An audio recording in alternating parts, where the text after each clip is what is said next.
ओम शांति। आज 17 मार्च 2017, 17-3-17। आज की बाबा की मुरली हम सब ने अपनी मॉर्निंग क्लास में सुनी। आइए अब इस पर मनन और चिंतन करेंगे।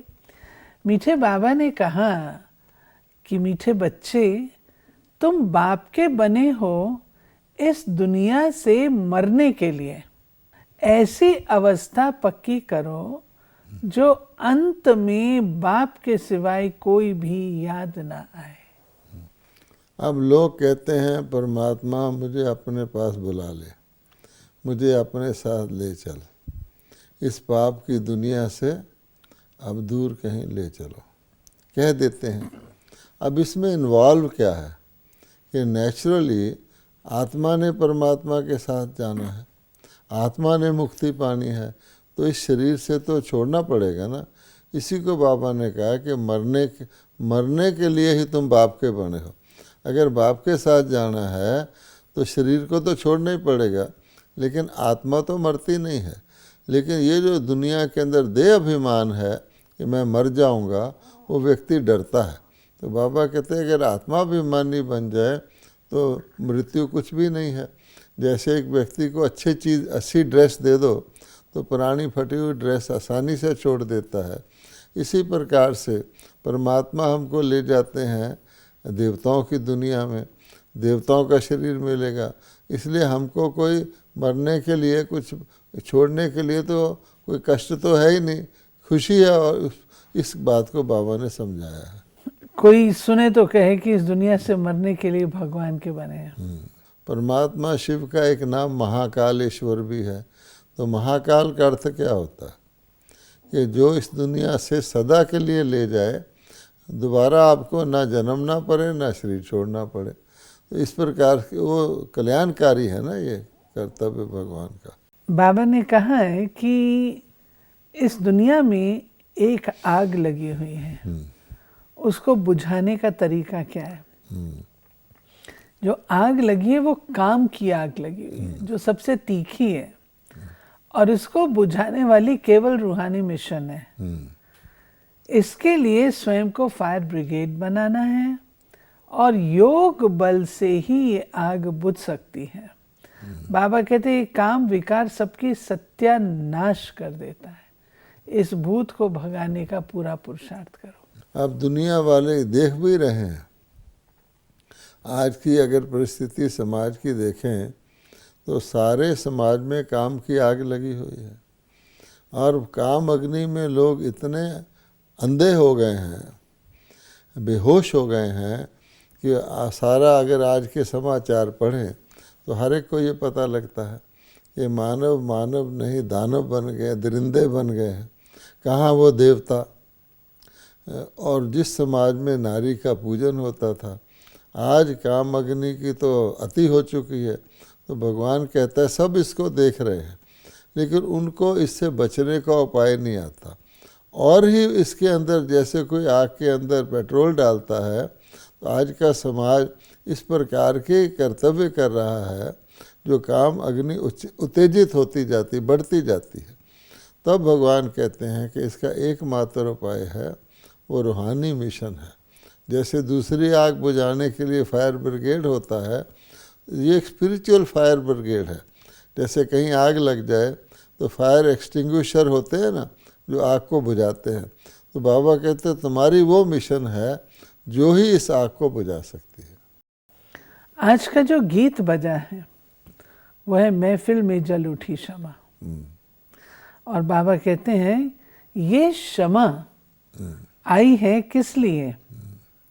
परवानों को साथ ले जाने के लिए। परवाने ढेर हैं, पुरानी दुनिया का विनाश हो, नई दुनिया की स्थापना कैसे होती है, ये संगम पर तुम बच्चे देखते हो। दोनों इकट्ठे तो हो ना सके, एक खत्म होनी है जरूर। यानी एक तरफ राम राज हो, दूसरा रावण राज हो, दोनों तो इकट्ठे एग्जिस्ट नहीं कर सकते, एक को तो जाना ही है। रावण को ही जाना है। हाँ, तो बाबा यही बता रहे हैं कि सब लोग देख रहे हैं। अब दो इकट्ठे तो नहीं रह सकते। एक म्यान में कहा जाता है दो तलवारें नहीं रह सकती, अच्छाई और बुराई इकट्ठी नहीं रह सकती, अंधेरा और रोशनी इकट्ठे नहीं रह सकते। तो आज के मानव को ये समझना अति आवश्यक है, ये इकट्ठे नहीं रह सकते, क्योंकि आज का मानव ये मानता है कि एक ही व्यक्ति कुछ अच्छा भी होता है, कुछ बुरा भी होता है, किसी के साथ अच्छा होता है, किसी के साथ बुरा होता है। ऐसा नहीं है। अमृत अमृत है, विष विष है। अगर आपने अमृत के पूरे बकेट में एक ड्रॉप भी विष मिला दिया तो अमृत नहीं रहेगा। तो ये बात भगवान ही हमको समझाते हैं। अदरवाइज मनुष्य जो हैं वो समझते हैं टू एयर इज ह्यूमन। उन्होंने कह रखा है कि गलती करना तो इंसान का स्वभाव है। अब जब ऐसा ही सोच लिया तो थोड़ी गलती और बड़ी से करते करते बढ़ जाती है। अगर ये समझें जो गलती करता है वो देवता से गिरकर मानव बन जाता है, और मानव से गिरकर पशु से भी तुच्छ बन जाता है। आज के मानव की ऐसी हरकतें हैं जो पशु भी नहीं करते। तो भगवान कहता है इसलिए ये ध्यान रखना है, ये दोनों अलग अलग कंपार्टमेंट हैं। अच्छे और बुरे, हंस और बगले इकट्ठे नहीं रह सकते। इसीलिए हम ब्रह्मा कुमार कुमारियों को इतने डिसिप्लिन और परहेज बताए जाते हैं।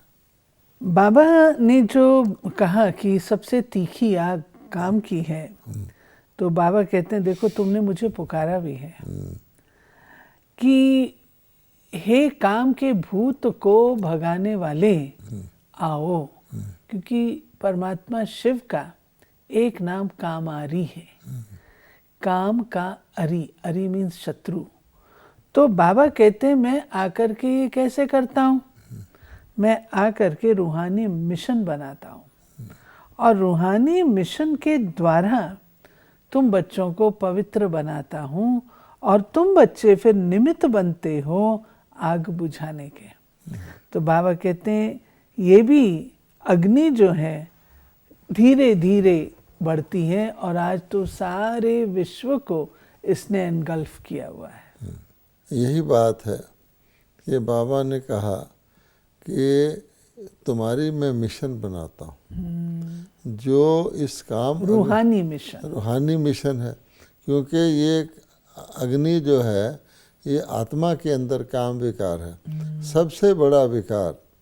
भगवत गीता में भी ये कहा गया है। क्या कहा गया है कि हे अर्जुन, हे आत्मा, काम तुम्हारा महाशत्रु है, इसको जीतो, इसको मार डालो। हाँ, क्योंकि काम से ही क्रोध की उत्पत्ति होती है, जो फिर दूसरी सेकंड नंबर की अग्नि है, जो व्यक्ति को जीते जी जलाती रहती है। तब भगवान ने कहा इस काम अग्नि को तुमने अवश्य ही खत्म करना है, यही सारे पतित पने की जड़ है। बाबा ने हम बच्चों को फिर आगे बताया है कि कैसे मैं आकर के तुमको जो राजयोग सिखाता हूँ उससे तुम क्या बनते हो। जैसे कोई लॉ पढ़ता है, बैरिस्टर बनता है, मेडिसिन पढ़ता है, डॉक्टर बनता है, तुम राजयोग पढ़ते हो, सीखते हो, अभ्यास में लाते हो, उससे तुम क्या बनते हो, तुम राजाओं के राजा बनते हो। और एक बात है कि भगवान वर्षा देगा तो कौन सा देगा, वो भी सोचने की बात है। कोई साधारण वर्षा तो नहीं देगा। जब इतनी ऊंची पढ़ाई पढ़ाएगा तो वर्षा भी बहुत ऊंचा ही देगा। और लोग यही कहते हैं हे परमात्मा हमें सद्बुद्धि दे। वो कहते हैं हमें धन नहीं चाहिए, रतन नहीं चाहिए, हमें सद्बुद्धि दे, ताकि हमारी बुद्धि ऐसी स्वच्छ हो जाए जो हमारे निर्णय ठीक हों, वो निर्णय काम, क्रोध, लोभ, अहंकार से प्रभावित ना हो। ऑटोमेटिकली परमात्मा का वर्षा जो है सुख, शांति, पवित्रता, दीर्घायु, आरोग्य सब मिल जाएगा।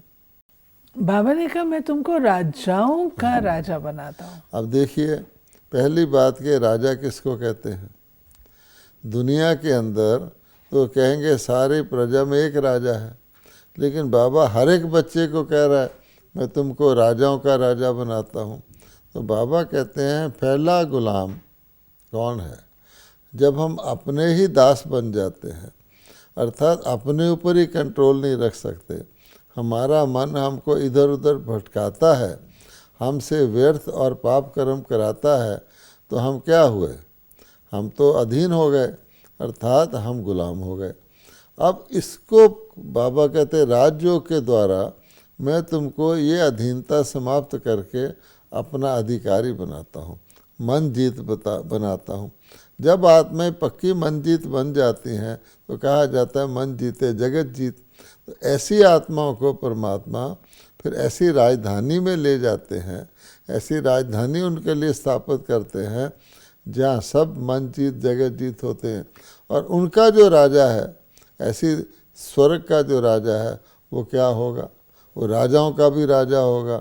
इसका बाबा फिर प्रूफ देते हैं कि अगर श्री लक्ष्मी, श्री नारायण, श्री राम, श्री सीता जो देवी देवता विश्व महाराजन थे, तो बाद के जो राजा आते हैं, द्वापर युग में आते हैं, कई प्रकार के राजा हैं, पृथ्वीराज इत्यादि इत्यादि, वो सब उनकी पूजा करते हैं, अपने महलों में उनके मंदिर बनाते हैं। तो उन राजाओं के भी वो राजा हो गए, इसलिए बाबा कहता है राजाओं का राजा बनाता हूँ। और फिर बाबा की तो मुरली बहुत निराली है। बाबा ने कहा कि देखो, तुम बच्चों को जो तुम ज्ञान रतन सुनते हो, तो तुम्हारी अवस्था कैसी होनी चाहिए? सदा खुशी का पारा चढ़ा रहे। बस अब हम जाएं, अपने घर जाएंगे और फिर नई दुनिया में आएंगे। बाबा ने कहा सोचने की बात है, ले जाने वाला कौन है तुमको और कहाँ ले जाएगा? अगर ये बात तुम बच्चों की बुद्धि में हो तो कितना अच्छा हो। बाबा कहते हैं, बच्चे कहते भी हैं, बाबा इस दुनिया में अब हमको रहना अच्छा नहीं लगता है, अब हमको ले चलो। ये नहीं, बाबा बताते हैं सारी बात स्मृति की है।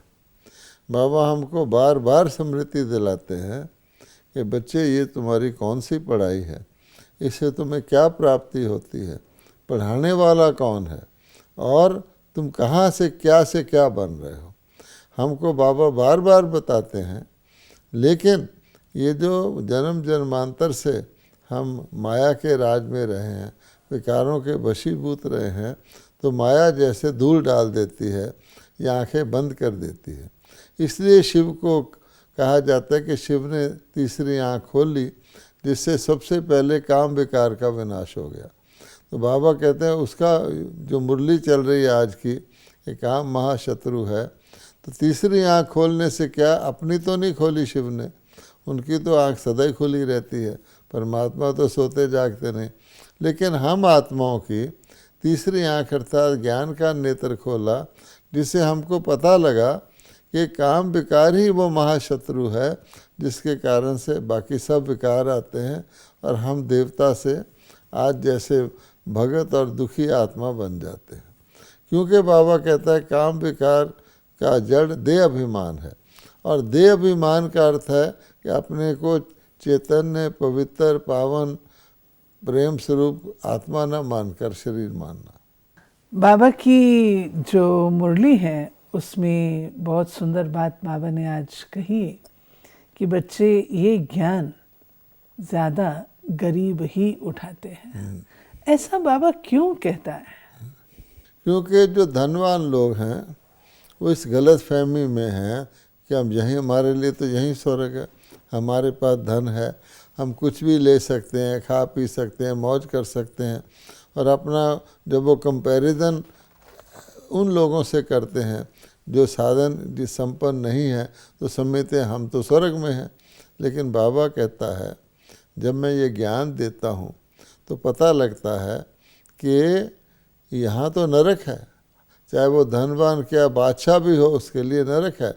क्योंकि यहाँ अकाल मृत्यु, यहाँ रोग शोक, घर में शोक, उसके बाद सारा समाज, हवा पानी सब वातावरण सब अशुद्ध है। तो बाबा कहता है ऐसी दुनिया में कोई स्वर्ग थोड़ी कहा जाता है। इसलिए गरीब इस बात को समझ लेते हैं।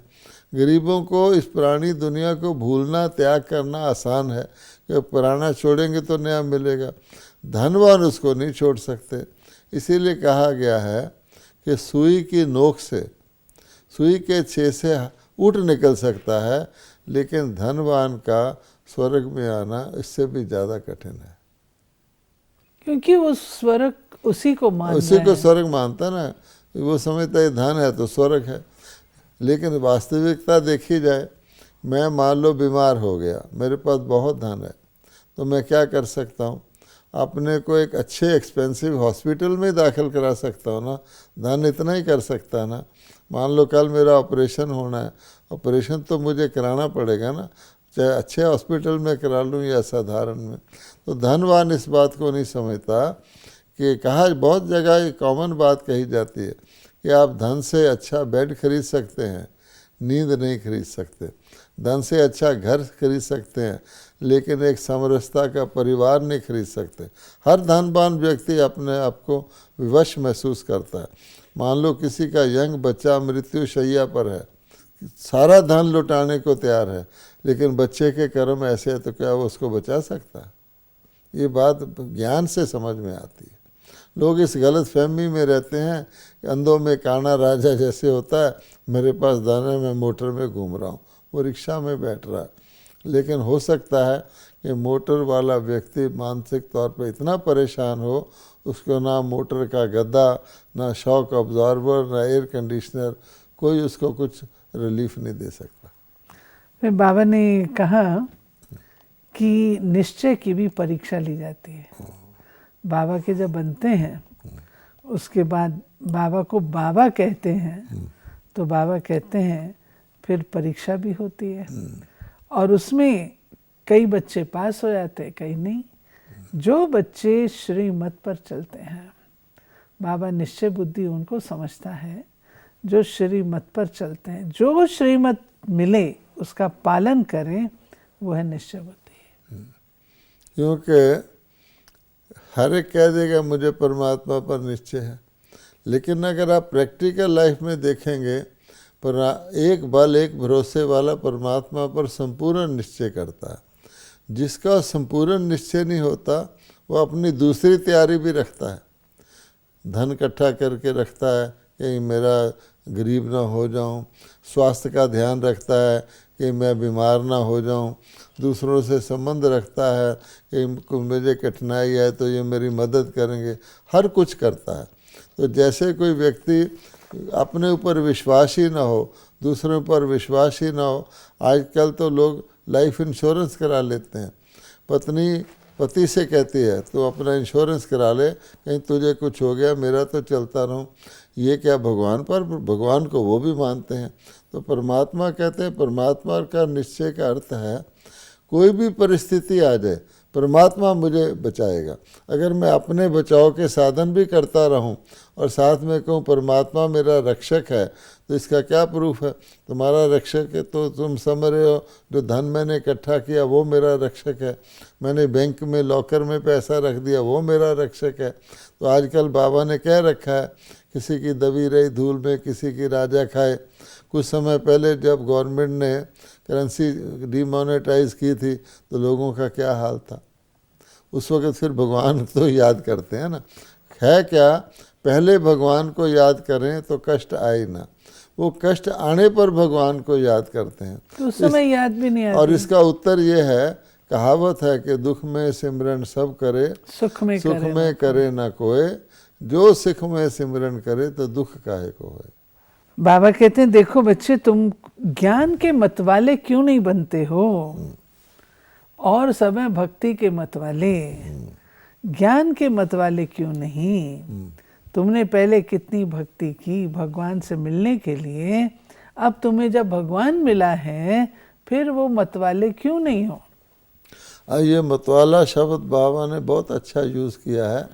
मतवाला मस्त को कहते हैं, तो जो व्यक्ति अपने ही धुन में रहे उसको मतवाला कहते हैं।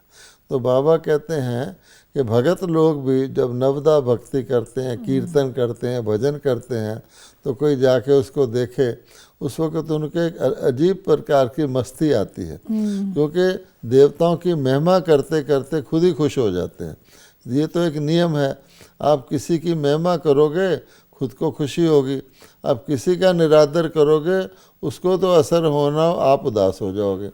इसलिए भगवान कहता है भक्ति के मतवाले रहे, कोई धन के पीछे मतवाला रहा, कोई देशभक्ति के पीछे मतवाला रहा, इस प्रकार के मतवाले तो तुम रहे। अब परमात्मा का ज्ञान मिला तो परमात्मा के अगर मतवाले हो जाओ तो तुम्हारा बेड़ा ही पार हो जाए। ज्ञान के मतवाले। फिर बाबा ने कहा कि तुम्हारी बुद्धि में ये नॉलेज टपकती रहनी चाहिए और इतना होशियार होना चाहिए जो कोई प्रश्न पूछे तो उसका उत्तर दे सके। और कई प्रकार के प्रश्न पूछते हैं। एक प्रश्न हम लोगों से जो पूछा जाता है आमतौर पर, वो बाबा ने आज बताया, कोई बोले तुम शास्त्र आदि पढ़ते हो, इसका उत्तर क्या देना है? बाबा कहते हैं बोलो ये तो हम जानते हैं, ये वेद शास्त्र जन्म जन्मांतर सब पढ़ते आए। अभी हमको बाबा का डायरेक्शन है कि कुछ नहीं पढ़ो, मैं जो सुनाऊं वो सुनो, मेरी मत पर चलो, मुझे याद करो तो विक्रम विनाश होंगे।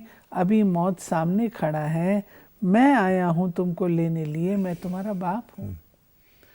श्रीमद् भगवत गीता में भी आता है, जब वो अर्जुन बहुत वाद विवाद करता है, क्वेश्चन करता है, तो उसको क्या कहा जाता है? हे अर्जुन, तू अपनी पंडिताई छोड़ और जो मैं तुझे सुनाता हूँ सो तू सुन, तब तेरा कल्याण। बाबा कहता है कि ये बहुत बड़ी एक रुकावट आ जाती है जो व्यक्ति शास्त्रों को पढ़ते हैं या शास्त्रों में इतना अंधविश्वास रखते हैं कि भगवान भी उतर आए तो कहेंगे हम शास्त्र मत पर ही चलेंगे। अगर आप महाभारत का सीन सामने लाएं तो द्रोणाचार्य, शास्त्रों के आचार्य, कृपाचार्य, परमात्मा आ गया, पांडवों ने उनको पहचान लिया, आचार्य उसको अपोजिशन कर रहे हैं, वो कौरव सेना में खड़े हैं। इसलिए जो बाबा ने कहा ज्ञान के मत वाले, ज्ञान कौन सा? शास्त्रों के ज्ञान के मत वाले तो बहुत समय रहे हैं। आप देखेंगे जो शास्त्र पढ़े हुए होते हैं, चाहे गलती हो, कितनी अथॉरिटी से बोलते हैं कि रावण के 10 सिर थे, क्योंकि शास्त्र में लिखा। अब भगवान कहता है उसको कौन समझाए, उसको तो भगवान भी नहीं समझा सकता। तो ये ज्ञान के मत वाले अर्थात श्री मत पर चलने वाले, जो परमात्मा स्वयं अवतरित होकर अपने मुखारविंद से भगवानोवाच का ज्ञान देते हैं, वो ज्ञान के मत वाले हैं।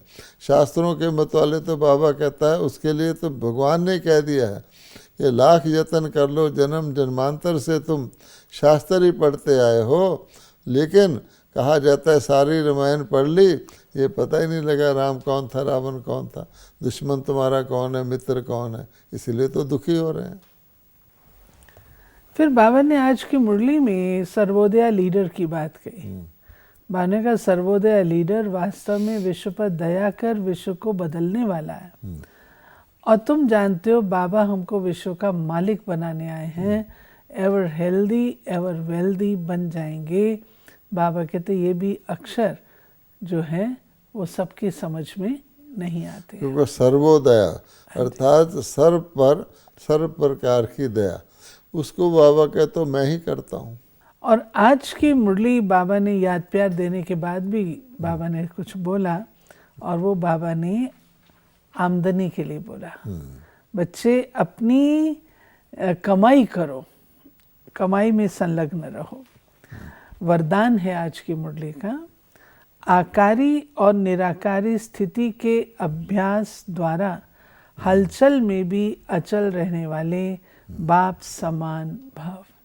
ये दोनों स्मृतियाँ, मैं आकारी फरिश्ता हूँ, निराकारी श्रेष्ठ आत्मा हूँ, ये दोनों स्मृतियाँ नेचुरल हों, क्योंकि शिव बाप है निराकारी, ब्रह्मा बाप है आकारी। ये अभ्यास ही हलचल में अचल बना देगा। स्लोगन है, दिव्य गुणों की प्राप्ति होना ही सबसे श्रेष्ठ प्रभु प्रसाद है। ये थी आज प्यारे बाबा की 17 तारीख की मुरली, जिसको हम लोगों ने बहुत गहराई से देखा। कई राज बाबा ने स्पष्ट किए, और हम बच्चों को जो बाबा ने कहा ज्ञान के मतवाले बनो, ऐसा अपना स्वरूप रखना है। बुद्धि में ज्ञान टपकता रहेगा तो शक्ति बनी रहेगी। ओम शांति।